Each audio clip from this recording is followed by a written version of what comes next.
दोस्तों, 2026 के साल को लेकर लोगों में तरह तरह की बातें हो रही हैं। कोई भविष्यवाणी कर रहा है कि इस साल दुनिया का खात्मा हो जाएगा, तो कोई कह रहा है कि 2026 का साल कयामत का आखिरी साल है, जिसमें कयामत की बड़ी बड़ी निशानियां पूरी होने जा रही हैं। इन सब के बीच एक तरफ जहां साइंस धरती और आसमान के खतरों के बारे में बात कर रही है, वहीं दूसरी तरफ सऊदी अरब में कयामत की एक बहुत बड़ी निशानी पूरी हो गई है, जिसे देखकर आज पूरी दुनिया में तहलका मचा हुआ है। और यही नहीं, कयामत की इस बड़ी निशानी के बारे में जानकर यकीनन आप भी हैरान रह जाओगे। इसलिए आज का यह वीडियो आप सभी के लिए बहुत खास है। आप इसको आखिर तक जरूर देखें। और सबसे पहले, अगर आप कयामत के दिन को हक मानते हो तो इस वीडियो को दिल से एक लाइक जरूर कर दें और कमेंट बॉक्स में अल्लाहू अकबर लिखकर शेयर भी कर दें, ताकि और भी लोगों तक यह वीडियो पहुंच जाए। तो चलिए दोस्तों, शुरू करते हैं। दोस्तों, अल्लाह के प्यारे नबी हजरत मोहम्मद सल्लल्लाहु अलैहि वसल्लम ने आज से 1400 साल पहले कयामत की जिन निशानियों के बारे में हमें बताया था, उनमें से एक बहुत बड़ी निशानी इस साल यानी 2026 में सऊदी अरब में पूरी हो गई है, जिसे देखने के लिए हजारों की तादाद में लोग वहां पर पहुंच रहे हैं। और यह एक निशानी ऐसी है जिसे देखकर लोग इसे अल्लाह का करिश्मा कह रहे हैं, क्योंकि यह एक ऐसा करिश्मा है जो नाकाबिले यकीन है। याद रखें कि जो काम नामुमकिन हो और अगर वह मुमकिन हो जाए, तो ऐसे काम को ही अल्लाह का करिश्मा करार दिया जाता है, क्योंकि ऐसे काम इंसान के बस के बाहर होते हैं। अब सऊदी अरब में कयामत की कौन सी निशानी पूरी हुई है, अल्लाह का यह करिश्मा कहां पेश आया है, इस बारे में तफसील से जानने के लिए आप हमारी इस वीडियो को आखिर तक गौर से जरूर देखें। दोस्तों, सबसे पहले तो आप याद रखें कि कयामत का दिन बरहक है, यानी इस दुनिया में कयामत जरूर आएगी। इस बारे में दुनिया का कोई भी इंसान, ख्वाह वो किसी भी मजहब से ताल्लुक रखते हो, इनकार नहीं कर सकता है। लेकिन यह कयामत कब आएगी, किस साल आएगी, इस बारे में अल्लाह के सिवा कोई नहीं जानता। यह एक ऐसा राज्य है जो अल्लाह ताला ने किसी भी फरिश्ते या किसी भी नबी को नहीं बताया। एक मर्तबा हजरत जिब्राइल अलैहिस्सलाम ने अल्लाह के प्यारे नबी से पूछा कि या रसूल अल्लाह सल्लल्लाहु अलैहि वसल्लम, कयामत कब आएगी? तो उनको भी यही जवाब मिला कि जिससे पूछा जा रहा है वह भी पूछने वाला से ज्यादा नहीं जानता। कुरान पाक में भी यही बताया गया है कि कयामत के मुकर्रर वक्त का इल्म सिर्फ अल्लाह के पास है।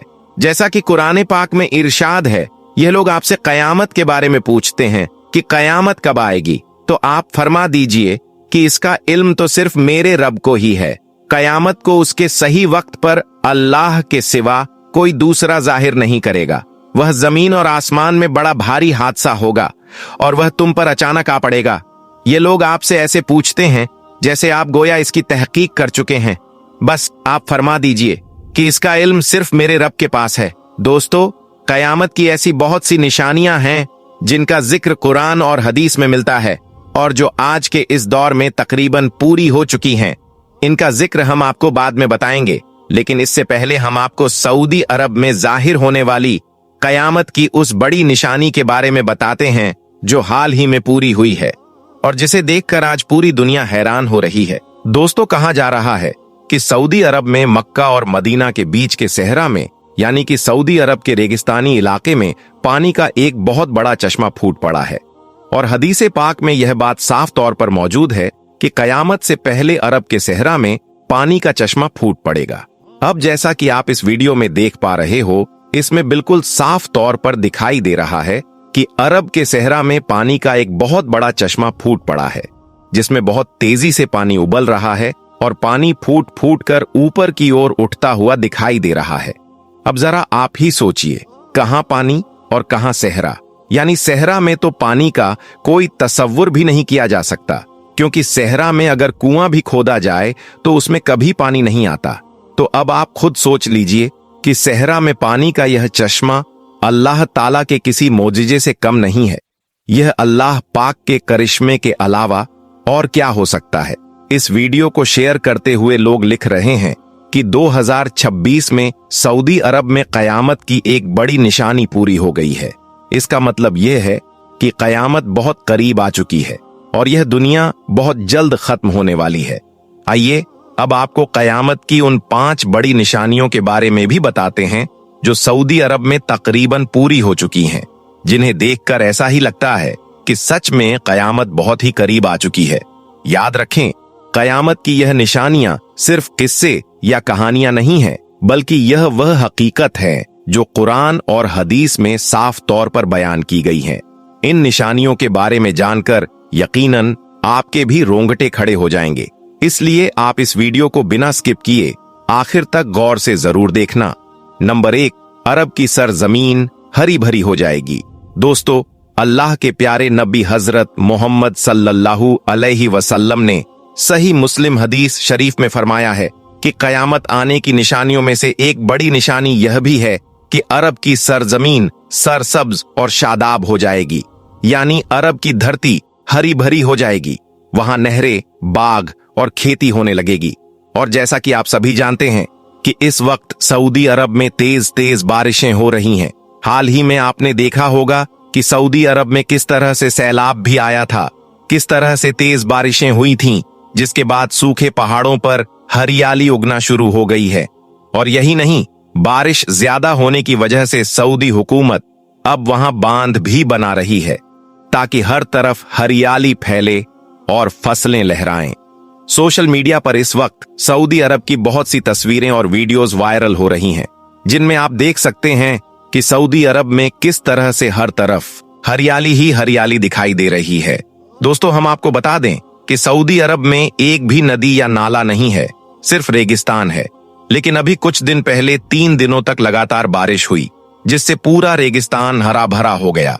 कहने का मतलब यह है कि सऊदी अरब में कयामत की यह बड़ी निशानी भी आज पूरी हो गई है। नंबर 2, नाच गाने आम हो जाएंगे।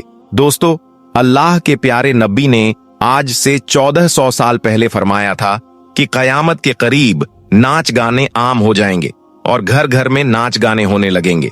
आज यह निशानी भी पूरी होती दिखाई दे रही है। आज इंस्टाग्राम, टिकटॉक और सोशल मीडिया पर भाई बहन, मियां बीवी सब नाच गाना कर रहे हैं और कयामत की इस निशानी को बढ़ावा दे रहे हैं। मतलब यह है कि यह निशानी भी आज तकरीबन पूरी हो चुकी है। नंबर 3, अहले अरब मुशरिकीन से मिलने लगेंगे। दोस्तों, अल्लाह के प्यारे नबी हजरत मोहम्मद सल्लल्लाहु अलैहि वसल्लम ने फरमाया कि कयामत तब तक नहीं आएगी जब तक मेरी उम्मत के लोग मुशरिकीन से न मिल जाएं, और यहां तक कि मेरी उम्मत के लोग बुतों की इबादत करना शुरू ना कर दें।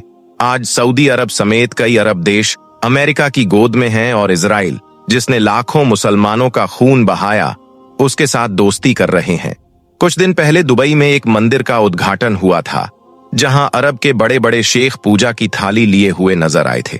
तो दोस्तों, इस दौर में कयामत की यह निशानी भी हम अपनी आंखों से पूरी होती देख रहे हैं। नंबर 4, ऊंची ऊंची इमारतें बनाई जाएंगी।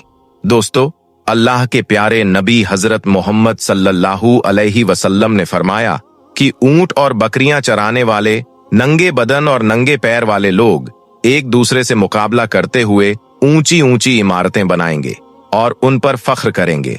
आज सऊदी अरब और दुबई में यही हो रहा है। बुर्ज खलीफा दुनिया की सबसे ऊंची इमारत बन चुकी है और अब सऊदी अरब में इससे भी बड़ा एक टावर बन रहा है। नंबर 5, अहले मक्का तबाही और बर्बादी का शिकार होंगे। दोस्तों, अल्लाह के प्यारे नबी ने फरमाया कि कयामत की निशानियों में से एक बड़ी निशानी यह भी है कि अहले मक्का तबाही और बर्बादी का शिकार होंगे। हाल ही में आपने देखा होगा कि खाना काबा में तेज तूफान और बारिश आई थी। लोग अपने पैरों पर खड़े भी नहीं रह पा रहे थे, हर चीज हवा में उड़ रही थी। मदीना में भी तूफानी बारिशें हुई। कहने का मतलब यह है कि कयामत की यह निशानी भी पूरी हो चुकी है। याद रखें, कयामत की निशानियों का जिक्र लोगों को डराने के लिए नहीं किया गया है, बल्कि हमारी जिम्मेदारियों का एहसास दिलाने के लिए किया गया है। हमें इन निशानियों से सबक लेना चाहिए और अपनी जिंदगी को सुधारना चाहिए, नेकियों को बढ़ाना चाहिए और अल्लाह के करीब होना चाहिए। अल्लाह ताला से दुआ है कि अल्लाह पाक हम सबको तमाम तरह के फितनों और फसादों से महफूज रखे और हमें नेक और अच्छे काम करने की तौफीक अता करे। आमीन, अल्लाहुम्मा आमीन। एक बार आप भी कमेंट बॉक्स में आमीन जरूर लिख दें। सऊदी किंग मोहम्मद बिन सलमान जन्नतुल बकी में रंगे हाथ पकड़ा गया। दोस्तों, आज हम आपको सऊदी किंग मोहम्मद बिन सलमान को लेकर एक ऐसी बड़ी खबर बताने वाले हैं जिसे सुनकर यकीनन आपके होश उड़ जाएंगे और आप लोग कुछ सोचने पर मजबूर हो जाओगे। इसीलिए आज का यह वीडियो आप सभी के लिए बहुत खास है। आप इसे आखिर तक जरूर देखें और इस वीडियो को शेयर भी कर दें ताकि सऊदी शहजादे का यह काला कारनामा और भी लोगों तक पहुंच जाए। तो चलिए दोस्तों, शुरू करते हैं। दोस्तों, जन्नतुल बकी वो मुकद्दस कब्रिस्तान है जिसमें इस्लाम के कई अजीम सहाबा इकराम, अहले बैत और औलिया इकराम दफन हैं। लेकिन क्या आप जानते हैं कि इसी जन्नतुल बकी में एक ऐसा राज भी दफन है जिसके बारे में जानकर आपके रोंगटे खड़े हो जाएंगे और फिर आप कभी भी इस जगह को पहले जैसा नहीं देख पाएंगे। दोस्तों, एक गोरखन यानी कि कब्र खोदने वाला शख्स जो कि कुछ ही अरसे पहले जन्नतुल बकी में किसी काम में लगा हुआ था, उसने जन्नतुल बकी में एक ऐसा राज देखा जिसने न सिर्फ सऊदी हुकूमत को हिलाकर रख दिया बल्कि सऊदी शहजादा मोहम्मद बिन सलमान की रातों की नींद भी उड़ाकर रख दी। इस गोरखन ने दावा किया है कि सऊदी किंग मोहम्मद बिन सलमान अक्सर आधी रात को खामोशी के साथ जन्नतुल बकी में आता है। अब सऊदी शहजादा आधी रात को जन्नतुल बकी में आकर क्या करता है, किससे मिलता है और अंधेरी कब्रों में छुपकर कैसा काम अंजाम देता है, जानकर आप लोग हिल जाओगे। इस गोरखन ने आगे यह भी बताया कि इसमें सबसे बड़ी हैरानी की बात तो यह है कि हमने इस वाक्य की कुछ वीडियो बनाकर सोशल मीडिया पर पोस्ट भी की थी, जिनको मोहम्मद बिन सलमान की टीम ने फौरन ही डिलीट करवा दिया। इसलिए हो सकता है कि हमारी यह वीडियो भी हमेशा के लिए सोशल मीडिया से गायब कर दी जाए। इसलिए आप जल्दी से इस वीडियो को आखिर तक देख लें और फौरन ही इसे शेयर भी कर दें ताकि सऊदी किंग मोहम्मद बिन सलमान की यह काली करतूत सारी दुनिया वालों तक पहुंच जाए। दोस्तों, यह सब शुरू हुआ जन्नतुल बकी में काम करने वाले एक गोरखन से, जो हर रोज जन्नतुल बकी में कब्रें खोदता और खामोशी से अपनी ड्यूटी अंजाम देता था। लेकिन इस गोरखन ने जन्नतुल बकी में एक दिन ऐसा मंजर देखा जिसने उसे हिलाकर रख दिया। इस गोरखन ने बताया कि मैंने जब जन्नतुल बकी की ड्यूटी संभाली तो कुछ ही दिनों बाद मुझे महसूस हुआ कि जन्नतुल बकी में कुछ अजीबो गरीब बातें हो रही हैं, क्योंकि रात के सन्नाटे में जब मदीना की गलियां खामोश हो जाती हैं और जन्नतुल बकी की दीवारों पर सुकून छा जाता है, तब एक बहुत बड़ी और आलीशान गाड़ी वहां आकर रुकती है। उसके दरवाजे खुलते हैं और फिर सऊदी अरब का बादशाह मोहम्मद बिन सलमान जन्नतुल बकी में दाखिल हो जाता है। और फिर कुछ ऐसा होता है जिसे देखकर मेरे कदमों के नीचे से जमीन खिसक जाती है। बस यह देखकर गोरखन ने सोचा कि यह वही बादशाह है जो दुनिया के सबसे महफूज और मशरूफ शख्सियतों में से एक है। आखिर यह आधी रात को जन्नतुल बकी में बार बार क्यों आता है? बस यही सोचकर गोरखन ने हिम्मत की और वह मेन गेट पर मौजूद चौकीदार के पास पहुंच गया और जाकर पूछने लगा, भाई साहब, शहजादा आधी रात के वक्त यहाँ बार बार क्या करने आता है? इस पर चौकीदार ने अपनी नजरें झुका ली और कहा, तुम ज्यादा सवालात मत किया करो, कुछ बातें जानना तुम्हारे लिए बेहतर नहीं है। लेकिन इस पर गोरखन का दिल मुतमीन ना हुआ, इसलिए उसने अगले दिन फिर से पूछ लिया कि क्या यहाँ पर शहजादे का कोई रिश्तेदार दफन है? क्या वह उस पर फातिहा पढ़ने के लिए आता है? क्योंकि महीने में 4 बार आना और वह भी आधी रात को, यह बात मेरे गले नहीं उतर रही। लेकिन इस बार चौकीदार ने सख्त लहजे में कहा, देखो भाई, ये बड़े लोगों के मामलात हैं, बस तुम सिर्फ अपना काम करते रहो, इन बातों में पड़े तो बड़ी मुसीबत में फंस जाओगे। चौकीदार का यह जवाब गोरखन को और भी परेशान करने लगा। अब गोरखन के दिल में एक खौफ सा बैठ गया और वह सोचने लगा कि क्या वाकई मोहम्मद बिन सलमान जन्नतुल बकी में किसी खुफिया मकसद से आता है? क्या यहाँ कोई ऐसा राज छुपा है जो आम आंखों से ओझल है? क्या वाकई जन्नतुल बकी के नीचे कोई खुफिया तहखाना मौजूद है? दोस्तों, यह कहानी यहीं खत्म नहीं होती, बल्कि यह तो बस शुरुआत है। अगले कुछ लम्हों में आपको पता चल जाएगा कि जब गोरखन ने हिम्मत करके रात के वक्त जन्नतुल बकी की निगरानी करनी शुरू की तो उसने ऐसा क्या देखा कि उसके होश उड़ गए। दोस्तों, उस रात चांदनी मदीना की फिजाओं में खामोशी का पर्दा डाल रही थी। जन्नतुल बकी के दरो दीवार पर एक खौफ सा छाया हुआ था। इधर गोरखन कई दिनों से अपने दिल में यह बड़ा राज लिए घूम रहा था और आखिरकार उसने फैसला कर लिया था। इसलिए वह रात के सन्नाटे में एक घने पेड़ के पीछे जाकर छिप गया। उसका दिल तेजी से धड़क रहा था, पूरा जिस्म पसीने से भीग गया था लेकिन उसकी नजरें कब्रिस्तान के मेन गेट पर टिकी थीं।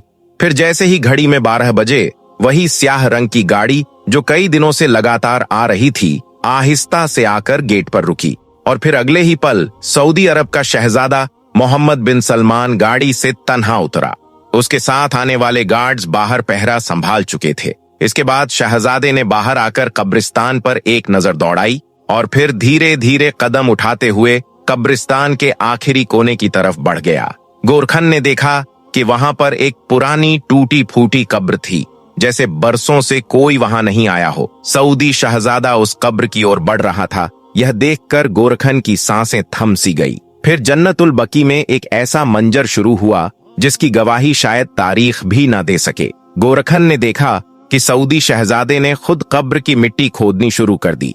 ये देखकर गोरखन के दिल में तूफान उठ गया और वह सोचने लगा कि आखिर यह सऊदी शहजादा कर क्या रहा है। ये किसकी कब्र होगी जो वह खोद रहा है? क्या यहाँ इसका कोई अजीज दफन है? और अगर है भी तो कब्र को क्यों खोद रहा है? ऐसा करना तो इस्लाम में सख्त मना है। लेकिन दोस्तों, गोरखन की हैरत की इंतहा तब हुई जब उसने देखा कि मोहम्मद बिन सलमान धीरे धीरे उस कब्र में उतर गया। यह देखकर गोरखन की आंखें फटी की फटी रह गईं। आखिर एक जिंदा इंसान, और वह भी सऊदी अरब जैसा बादशाह, उस कब्र में क्या करने गया है? आखिर इस कब्र के अंदर ऐसा क्या है? अब गोरखन सोच में गुम था कि अचानक उसे लगा जैसे कोई उसके पीछे खड़ा है। उसका पूरा बदन कांपने लगा, सांसें थम गईं और उसे लगा कि चौकीदार ने देख लिया है और अब उसका भी वही हाल होगा जो पिछले गोरखन का हुआ था। हाँ, वही गोरखन जिसने एक बार रात को छुपकर देखने की कोशिश की थी और अगले दिन उसकी लाश मिली थी ताकि दूसरों को इबरत मिले। यह सोचकर गोरखन पसीने से तरबतर हो गया और अपनी मौत को करीब महसूस करने लगा। लेकिन जैसे ही उसने पीछे मुड़कर देखा, वहां सिर्फ एक बिल्ली थी। ये देखकर उसकी जान में जान आई, लेकिन उसका ध्यान अब भी कब्र में उतरे शहजादे पर था।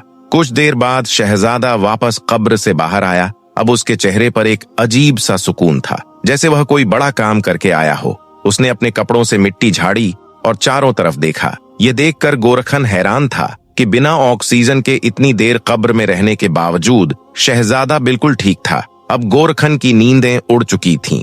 अगली रात शहजादा फिर आया। इस बार उसके हाथ में एक स्याह रंग का थैला था। वह बिना झिझक सीधा उसी कब्र की ओर गया और उसमें उतर गया। लेकिन इस बार किस्मत ने गोरखन का साथ नहीं दिया। चौकीदार ने उसे देख लिया और फौरन उसके पास पहुंचकर गुस्से से बोला, तुझे शर्म नहीं आती? चुपके चुपके क्या देख रहा है? अगर यह बात मोहम्मद बिन सलमान तक पहुंची तो तेरा क्या अंजाम होगा जानते हो? यह सुनकर गोरखन घबरा गया। उसके हाथ पांव कांपने लगे और वह गिड़गिड़ाते हुए बोला, मुझे माफ कर दो, आइंदा ऐसी गलती नहीं करूंगा। इसके बाद चौकीदार ने उसे आखिरी चेतावनी दी और कहा, अगर दोबारा यहां आया तो अपनी जान की जिम्मेदारी खुद की होगी। अब गोरखन ने वादा तो कर लिया, लेकिन उसका दिल नहीं माना। उसे लगा इतना बड़ा राज छुपाना गुनाह है, इसलिए वह सीधा पुलिस स्टेशन गया और जाकर सब बयान कर दिया। लेकिन पुलिस अफसर हंसने लगे और बोले, क्या तू पागल हो गया है? ऐसी बातें सऊदी शहजादे पर इल्जाम लगाकर करता है? क्या तू होश में है?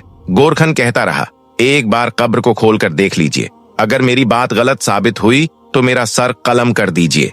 लेकिन किसी ने बात नहीं सुनी। एक पत्रकार जो वहां मौजूद था बोला, इस्लाम में इंसाफ सबके लिए बराबर है, चाहे बादशाह हो या गुलाम। उसने नबी की हदीस को सुनाया कि अगर मेरी बेटी फातिमा भी चोरी करे तो उसका भी हाथ काट दिया जाए। सही बुखारी हदीस नंबर 6758। लेकिन पुलिस ने बात मानने से इनकार कर दिया। तब उस पत्रकार ने यह मामला सोशल मीडिया पर डाल दिया, जो देखते देखते वायरल हो गया। फिर जांच में पता चला कि वह कब्र दरअसल एक खुफिया तहखाना थी, जिसमें ऑक्सीजन सिलेंडर रखे थे और सोने के छोटे छोटे जखीरे जमा किए जा रहे थे। यह सोना सऊदी अरब के एक खास पहाड़ से निकाला गया था, जिसे हुकूमत से छुपाने के लिए वहां रखा गया था। लेकिन जैसे ही यह खबर फैली, सऊदी हुकूमत हरकत में आई और उन वीडियो को सोशल मीडिया से डिलीट करवा दिया। गोरखन और उस पत्रकार को झूठा करार देकर गायब कर दिया गया। अब सवाल उठता है कि सऊदी अरब में किस पहाड़ से यह सोना निकाला जा रहा था? क्या वाकई इस कब्र के नीचे कोई तहखाना था? और क्या सऊदी शाही खानदान इस खजाने का निगहबान था? इन सब के जवाब आज भी रहस्य में हैं। अब दोस्तों, यह वाकया सच्चा है या झूठा, इसका इल्म सिर्फ अल्लाह ताला के पास है। लेकिन एक बात तय है कि यह खबर सोशल मीडिया पर कई दिनों तक घूमती रही। लाखों लोगों ने इसे देखा और सुना। कुछ ने इसे हकीकत माना और कुछ ने इसे सिर्फ सनसनीखेज कहानी समझा। अब इस कहानी के बारे में आपकी क्या राय है? आप कमेंट बॉक्स में अपनी राय जरूर बताइए।